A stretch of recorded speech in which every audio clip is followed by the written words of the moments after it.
এখানে স্থানীয় মানুষদের থেকে শুনলাম 2022 সালে একটা ভয়াবহ অ্যাক্সিডেন্ট হয়েছিল। দেওঘরে যারা যারা আসেন, আশা করছি সবাই ত্রিকুট পাহাড়ে আসেন কিন্তু, আর এরকম কিছু রাস্তা দিয়ে আমাদের যেতে হয় আর কি। সত্যি বলছি বন্ধুরা, আমার জীবনের ইতিহাসে প্রথমবার আমি এত বিরল দৃশ্য দেখতে পাচ্ছি। একটা হচ্ছে মাতা পার্বতীর মন্দির আমার চোখের সামনে, আর ঠিক উল্টো দিকেই বাবার মন্দির, মানে দুটো ধাম একসাথে আমি দর্শন করছি।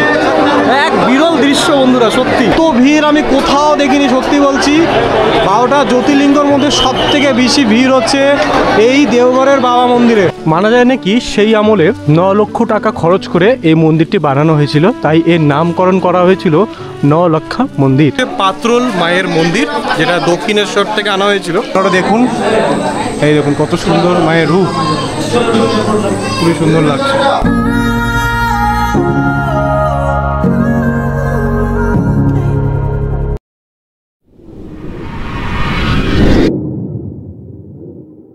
হ্যালো বন্ধুরা, good morning, welcome back to the channel travel blog উইশের নতুন একটা ভিডিওতে আপনারা স্বাগত জানাই। আগের পর্বতে আপনারা দেখেছিলেন পরেশনাথ পাহাড়, আপনাকে ঘুরে দেখিয়েছি। আর আমরা রয়েছি এখন ওয়েস্ট ভিউ হোটেলে। এই হোটেল থেকে আমাদের জার্নি আজকে শুরু হচ্ছে। বৃষ্টি পড়ছে, বৃষ্টি ভেজার দিনে কিন্তু আমাদের শুরু হচ্ছে আজকে দেওঘরে পুরো সাইট সিং করবো, মধুপুর সাইট সিং করবো ভিডিওটাতে। তো চলুন, সকাল সকাল দেখা হচ্ছে সাইট সিংয়ে। গাড়ি চলে এসছে আমাদের এখন।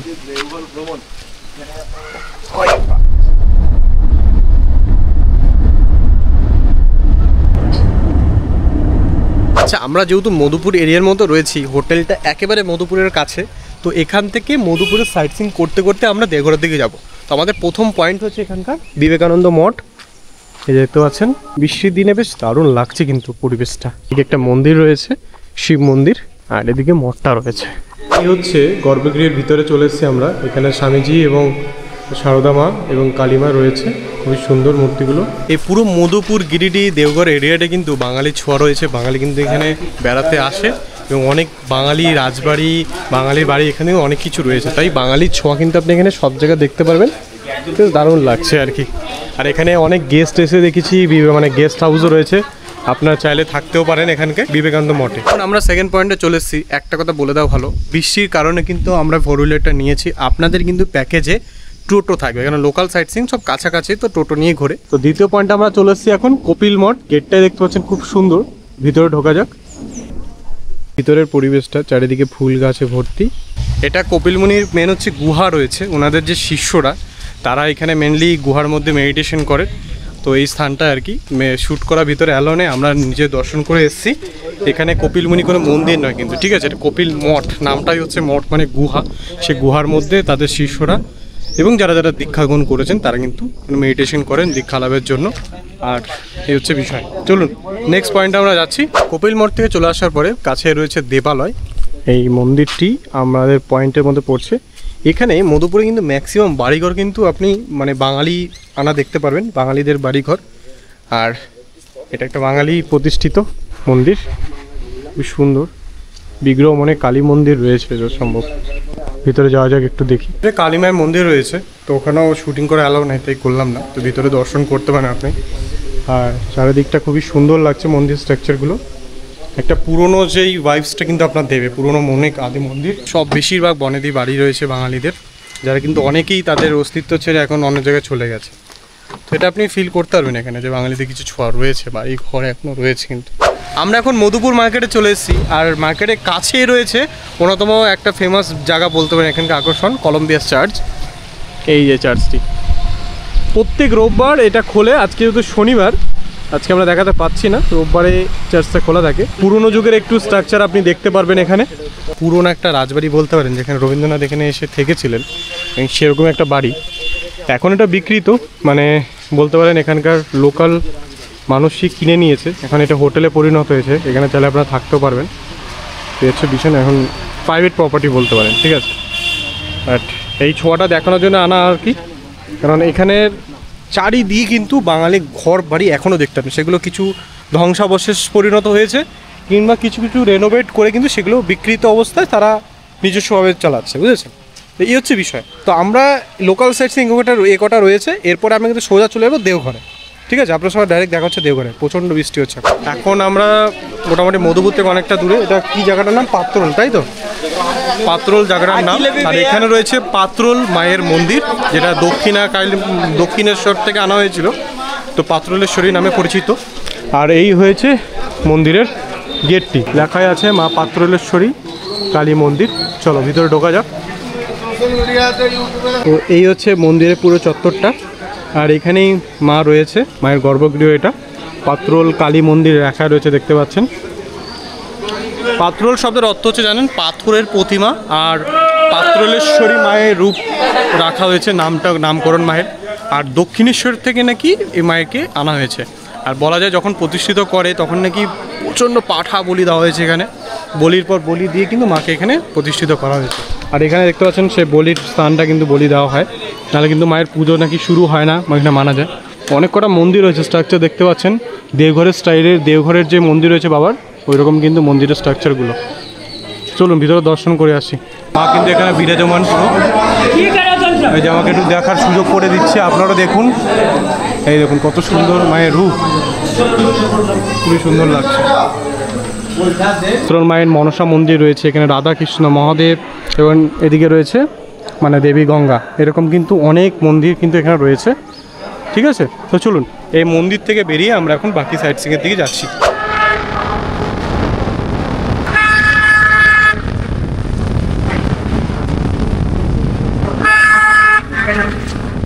ওকে, বৃষ্টি এখন থেমে গেছে বলা যায়, আর বেরিয়ে গেছে। মা আমাদের পয়েন্টে চলে এসেছি, লাভার্স পয়েন্ট, যেটি রাস্তার পাশেই রয়েছে, একবারে হাই রোডের পাশেই। কিছু পাথর দেখতে পাচ্ছি, সেই পাথরের আকৃতি করা, আর এখানে পাথরগুলোর স্ট্রাকচারগুলো ভালো লাগছে বেশ। এটার নাম দেওয়া হচ্ছে লাভার্স পয়েন্ট। চলুন দেখাই আপনাদের। এখানে এরকম শয়ে শয়ে পাথর রয়েছে, দূর দূরান্ত দেখতে পাচ্ছেন। বেশি ভালো লাগছে এই পাথরটি, এটাকে মেন মূল আকর্ষণে রাখা হয়েছে। যে মহাবলীপুরমে যারা যারা গেছেন দেখছেন একটা পাথর যেন টিকে থাকে না, ঠিক সেরকম কিন্তু কিছু স্ট্রাকচার আপনি এখানে দেখতে পারবেন। এটাই হচ্ছে মাহাত্ম্য, আর এর জন্য অনেকেই আসেন এখানে। রাস্তার ঠিক পাশে রয়েছে।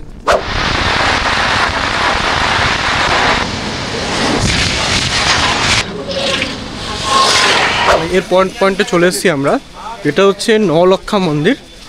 চলুন, এটা কৃষ্ণ ভগবানের মন্দির বলছে। এই রয়েছে গেট, আর এই রয়েছে মন্দিরের স্ট্রাকচার। বাহ, মানা যায় নাকি সেই আমলে 9 লক্ষ টাকা খরচ করে এই মন্দিরটি বানানো হয়েছিল, তাই এর নামকরণ করা হয়েছিল নলক্ষা মন্দির, যেখানে রাধা কৃষ্ণ বিগ্রহ রয়েছে। জায়গাটা খুবই সুন্দর, ভিতরে ঢোকা যাক। যদি দেখাতে দেয় বিগ্রহ আমি অবশ্যই দেখাচ্ছি। চলুন, মন্দিরের আর্কিটেকচার দেখুন, খুব সুন্দর, দারুণ লাগছে। এখান দিয়ে মেন গেটটা, চলুন ভিতরে দর্শন করাই। শ্যুট করা অ্যালাউ আছে বলছে। হচ্ছে মন্দিরের স্ট্রাকচারটা, আমরা এখন ভিতরে ঢুকছি। আর পুরো এরিয়াটা এত সুন্দর দেখতে পাচ্ছেন, চারিদিকে খুবই সুন্দর এলাকাটা, স্ট্রাকচারগুলো। মন্দিরটা আমরা দর্শন করলাম, কিন্তু বিগ্রহ দেখানো নিষেধ, তাই দেখাতে পারিনি। কিন্তু ভিতরে লাড্ডু গোপালজি রয়েছেন এবং রাধারানী রয়েছেন, খুব ভালো লাগলো দর্শন করে, হাসি মুখ বেশ। আমরা গাড়ি থেকে নেমে গেছি, এখন আমরা চলে এসেছি দেওঘরে, মেন বাবাধামের কাছে চলে এসেছি। বাবার নগরীতে এসে দারুণ লাগছে বলতে গেলেন। অনেক দিনের ইচ্ছা আমার একটা ছিল যে মোটামুটি আসার জন্য বাবাধামে, অনেক ঠাকুরকে ডেকেছি যে একবার অন্তত দর্শন পাই। আর তাই বাবার ডাক যখন আসে তখন ফাইনালি দর্শন করা যায়, এটা ভাবেন। তো আমি খুব হ্যাপি আর কি। তো এখন আমরা মোটামুটি চটি খুলে ফেলেছি, এখানে গাড়িতে রেখে দিয়েছি। আমরা এখান থেকে হেঁটে হেঁটে যাবো প্রায় 500 থেকে 600 মিটার মন্দিরের রাস্তা। চলো সামনে যাই। আর এইখানে একটা ইন্টারেস্টিং ব্যাপার জানতে পেরে, যেটা আমার অজানা ছিল সত্যি। এটা হচ্ছে এমন একটা পীঠস্থান যেখানে কিন্তু মাতা সতীর হৃদয় পড়েছিল, ঠিক আছে। তো এটাকে হৃদয় পুরো বলা হয়েছিল, আগেকার নাম হৃদয় পীঠ। তো মা দুর্গা এখানে বিরাজমান, এবং তার সাথেই আপনি পাবেন বাবাধাম, মানে মহাদেব বিরাজমান। তো এটা একটা দারুণ ব্যাপার, মানে দুটো পীঠস্থান একই জায়গায়, মানে সতীর 51 পীঠের মধ্যে একটা, আর আপনার মহাদেবের জ্যোতির্লিঙ্গ 12টা জ্যোতির্লিঙ্গের মধ্যে একটা। মানে ভেরি ডিফারেন্ট আর কি এক্সপিরিয়েন্স হবে আমার। কারণ জ্যোতির্লিঙ্গর মধ্যে আমার শুধু বলতে পারেন শুধু রামেশ্বরমের যে জ্যোতির্লিঙ্গ আছে ওটা ঘোরা হয়েছে, আর এটা আমার সেকেন্ড জ্যোতির্লিঙ্গ ঘোরা হবে। I am very excited. চলুন দর্শন করি মহাদেবের। মোটামুটি বাবাধামের ভিতরে যে এন্ট্রি গেটগুলো দিয়ে ঢুকে গেছি আমরা। এখন মোটামুটি চারিপাশে প্যারা দোকান রয়েছে, দেখতে পাচ্ছেন। যারা যারা পুজো দেয় এখান থেকে সামগ্রী কিনে কিন্তু দেয়। এই সোজা যেতে হবে আমাদের বাবা মন্দিরের দিকে। মন্দিরের চত্বরে মোটামুটি সবসময় মোটামুটি ভিড় থাকে, ঠিক আছে, চারিদিকে। আর শ্রাবণের মাসগুলোতে একটু বেশি ভিড় থাকে। কত ভিড় দেখতে পাচ্ছেন, শয়ে শয়ে কিন্তু মানুষ বাবার এখানে মায়ের পুজো দিতে এসছে। একটা 51টা সতীপীঠের মধ্যে একটা, আর এখানে হচ্ছে 12টা জ্যোতির্লিঙ্গের মধ্যে একটা। জানতে পারলাম এই দুটো মন্দিরে কিন্তু প্রতিদিন কিন্তু সুতো চেঞ্জ করা হয় এবং ধাগা প্রতিদিন কিন্তু চেঞ্জ করে। এখন অলরেডি আমরা দেখতে পাচ্ছি দুজন কিন্তু এখানকার যে ট্রাস্টের মানুষ রয়েছে তারা কিন্তু অলরেডি উপরে উঠেছে। আচ্ছা, কেউ যদি মানত করেন তারাও কিন্তু চাইলে এখানে ধাগা বাঁধতে পারেন, আর প্রতিদিনই মোটামুটি ধাগা পাল্টায়। অনেকেই কিন্তু মানত করে ধাগা বেঁধেছেন। খুবই সুন্দর এই অপূর্ব দৃশ্য বন্ধুরা, আর এত ভিড় আমি কোথাও দেখিনি সত্যি বলছি। 12টা জ্যোতির্লিঙ্গের মধ্যে সব থেকে বেশি ভিড় হচ্ছে এই দেওঘরের বাবা মন্দিরে। যে সমস্ত ডালা রয়েছে এখান থেকে ডালা সংগ্রহ করে মা এবং বাবার পুজো দিতে পারেন আপনারা। সত্যি বলছি বন্ধুরা, আমার জীবনের ইতিহাসে প্রথমবার আমি এত বিরল দৃশ্য দেখতে পাচ্ছি। একটা হচ্ছে মাতা পার্বতীর মন্দির আমার চোখের সামনে, আর ঠিক উল্টো দিকেই বাবার মন্দির, মানে দুটো ধাম একসাথে আমি দর্শন করছি। এক বিরল দৃশ্য বন্ধুরা, সত্যি আমার জীবনের ইতিহাসে এটা পুরো চিরস্থায়ী থাকলো। এখন ত্রিকুট পাহাড়ে চলে এসেছি বন্ধুরা। বৃষ্টি হচ্ছে প্রচণ্ড, এখানে পার্কিংয়ে আমরা গাড়ি রাখলাম, আর উপরে দেখতে পাচ্ছি পাহাড়গুলো। এটুকু এখানে স্থানীয় মানুষদের থেকে শুনলাম 2022 সালে একটা ভয়াবহ অ্যাক্সিডেন্ট হয়েছিল। সেই সময় এই রোপওয়ে কিন্তু বন্ধ করে দেওয়া হয়, তারপর থেকে রোপওয়ে চলা যায়, মানুষ কিন্তু হেঁটেই উপরে ওঠে। উপরে ওই হনুমানজির মন্দির রয়েছে। আর ত্রিকুটের মানেটা হচ্ছে আপনার গরুড়জি রাবণকে এখানে আটকে ছিল, মাতা সীতাকে নিয়ে যাচ্ছিল, তো তাই গরুড় মন্দিরও উপরে নাকি রয়েছে শোনা যায়। মানে আমরা একটু পাথরের উপরে উঠেছি, এই জায়গাটা দাঁড়িয়েছি। এখান থেকে দেখতে পাচ্ছেন সব বড় বড় পাথরের টিলা, ঠিক আছে, এই বড় বড় পাথরের টিলা রয়েছে। এখান থেকে কিন্তু সবাই ট্রেক করে যাচ্ছে মন্দিরের উপরে। অনেক কটা মন্দির রয়েছে যেটা ত্রিকুট পাহাড় বলে। মেন ব্যাপার হচ্ছে 3টে পাহাড়ের নাম অনুসারে নামকরণটা করে। এখানেও সেম ওই দেওঘরের মতনই শিব মন্দির এবং পার্বতীজির মন্দির সামনাসামনি রয়েছে, আর ওইখানে আশ্রম রয়েছে। এই হচ্ছে প্রথম ধাপ। এরপরে মেন উপরে উঠলে অনেকটা আপনাদের ট্রেক করতে হবে, মোটামুটি 1 থেকে 2 ঘন্টা ট্রেক করতে হবে। ট্রেক করে উঠার পরে ওখানে কিন্তু কিছু বজরংবলীর মন্দির রয়েছে, মাতা পার্বতী মন্দির রয়েছে, এবং মানা যায়, আমি লোকালে মানুষ শুনলাম ওখানে নাকি রাবণের পায়ের ছাপ রয়েছে। তো একটা পয়েন্ট উপরে দেখা যায়, ঠিক আছে। এখন বৃষ্টি হচ্ছে, মেন ব্যাপার হচ্ছে আমি কোনো মানে শু পরে আসিনি, এটা তো আর পাহাড়ে ট্রেকিং করার জন্য নয়। তো I think I skip the but, মানে আমি এর জন্য স্কিপ করছি জায়গাটা, বেশি উপরে উঠছি না। এখান থেকে কিছু ভিউ দেখতে পাচ্ছেন চারিদিকে, বললাম না পাহাড়ের টিলা রয়েছে। জায়গাটা খুবই সুন্দর, কোনো টাইমে যদি আপনারা আসেন। ত্রিকুট পাহাড় ইজ ভেরি ইম্পর্টেন্ট দেওঘরের একটা সাইট সিংয়ের মধ্যে, ঠিক আছে। আপনারা অবশ্যই এগুলো ঘুরে নেবেন। আপনাদের আমরা যে সাইট মানে ট্যুর প্যাকেজ বুক করেছি, এই ট্যুর প্যাকেজের মধ্যে কিন্তু সব কিছু থাকছে ইনক্লুডেড। ওকে, এরকম সিঁড়ি করা আছে, আমি কিছুটা ওঠার চেষ্টা করছি, সময় খুব কম হাতে আমাদের, কিন্তু এই চারিদিক থেকে পাথরে ঘেরা, আর মধ্যেখান থেকে কিছু রাস্তা করা আছে। আপনারা নিজেও চাইলে ঘুরতে পারেন, আর না হলে এখানে কিন্তু গাইডও নিতে পারেন, গাইডও কিন্তু ঘুরিয়ে দেবে আপনাদেরকে। এই যে জায়গাটা, আর এই ভক্তবৃন্দরা আছে এদের থেকে একটু সাবধানে থাকবেন। এরা কিন্তু খাবারের জন্য অ্যাকচুয়ালি ইয়ে করে, আর কিছু না, ওদের ইন্টেনশন হচ্ছে খাবার। আপনি খাবার নিয়ে আসলে আপনাকে কিচ্ছু করবে না, কিন্তু আরামসে আপনি ঘুরতে পারেন, অসুবিধা হবে না। দেখুন আমরা কি রাস্তা দিয়ে কিন্তু এই ট্রেকগুলো করছি, খুবই সুন্দর লাগছে, একটা দারুণ এক্সপিরিয়েন্স হবে। দেওঘরে যারা যারা আসেন, আশা করছি সবাই ত্রিকুট পাহাড়ে আসেন কিন্তু, আর এইরকম কিছু রাস্তা দিয়ে আমাদের যেতে হয় আর কি। I love this. ঠিকই আছে, জবরদস্ত কিন্তু ট্রেকিং হচ্ছে আমাদের, রাস্তায় কেউ নেই বলা যায়। ত্রিকুট পাহাড় থেকে নেমে চলে এসেছি পার্কিং লটে, যেখানে আমাদের গাড়ি রয়েছে। এখান থেকে কিন্তু একটু ভিজিবিলিটি আছে, তখন তো পুরো বৃষ্টি হচ্ছিল আর কিছু দেখতে পাচ্ছিলাম না, এখন একটু রোদ বেরিয়েছে। এই হচ্ছে ত্রিকুট পাহাড়, মানে ইট মিনস 3টে পাহাড় মিলিত রয়েছে বলেই ত্রিকুট পাহাড় নাম দেওয়া হয়েছে। খুব সুন্দর। ওই যে এই জায়গাটা কিন্তু রোপওয়ের কানেকশনটা ছিল, ঠিক আছে। যাই হোক, এটা খুবই ভালো লাগলো। এখান থেকে আমরা এই পরের ডেস্টিনেশনে দেখা হচ্ছে আপনাদের। এরপরের ডেস্টিনেশন তপবনে।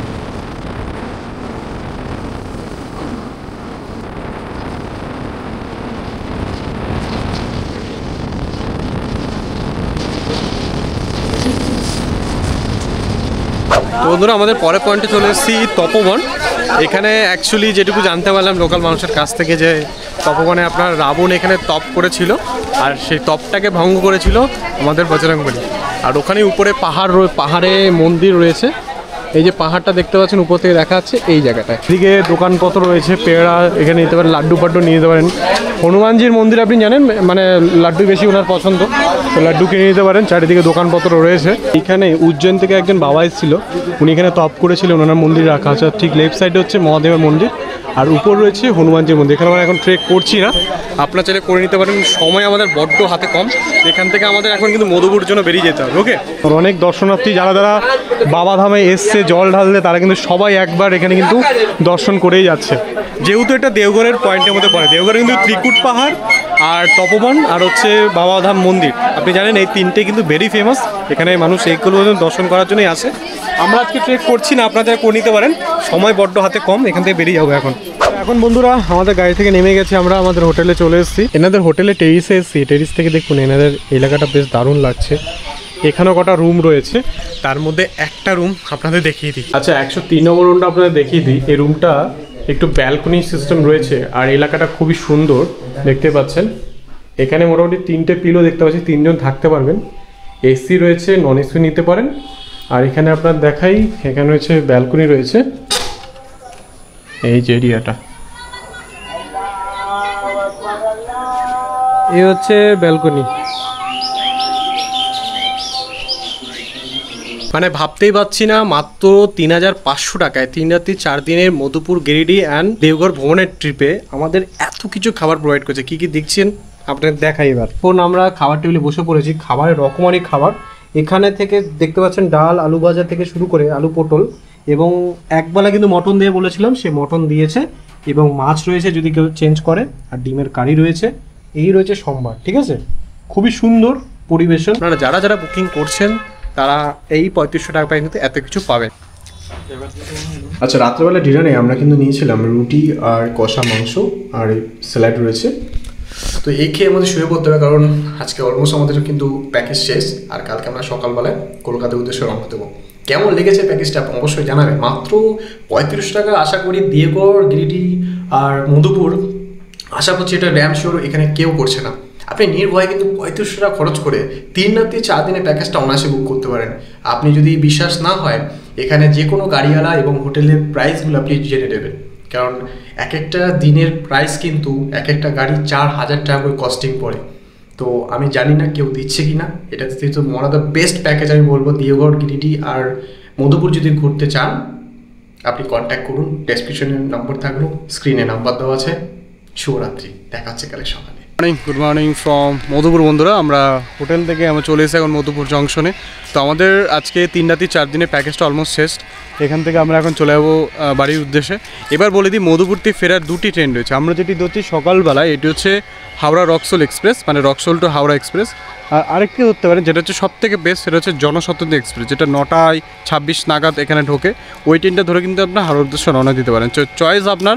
আমাদের একটু সকালে কাজ আছে, মানে ব্যান্ডেল পৌঁছাতে হবে, তো আমরা এই ট্রেনটা ধরছি। আপনারা যদি চান তাহলে জনশতাব্দী এক্সপ্রেসটা ধরতে পারেন। ওকে, আর আপনাদের প্যাকেজটা কেমন লাগলো অবশ্যই কমেন্ট করে যাবেন। আশা করছি এই গিরিডি, মধুপুর আর দেওঘরের ট্রিপটা আপনি এত কম খরচে কোথাও করতে পারবেন না। মাত্র 3500 টাকায় থাকা খাওয়া মিলে, গাড়ি, এসি, ঘর মিলে এত সুন্দর ফেসিলিটি আশা করছি কেউ দেবে না। তো ঝটপট বুক করে ফেলুন, নম্বর ডেসক্রিপশন রয়েছে। আমাদের কথা বললে কিন্তু দাদা আরও ভালোভাবে আপনাকে ঘুরিয়ে দেবে, কিন্তু বলতে হবে কোন চ্যানেল থেকে এসছেন। ঠিক আছে, দেখা হচ্ছে নেক্সট একটা ভিডিওতে। ভালো থাকবেন, সুস্থ থাকবেন, এভাবে ভ্রমণ করতে থাকুন আমাদের সাথে। টাটা।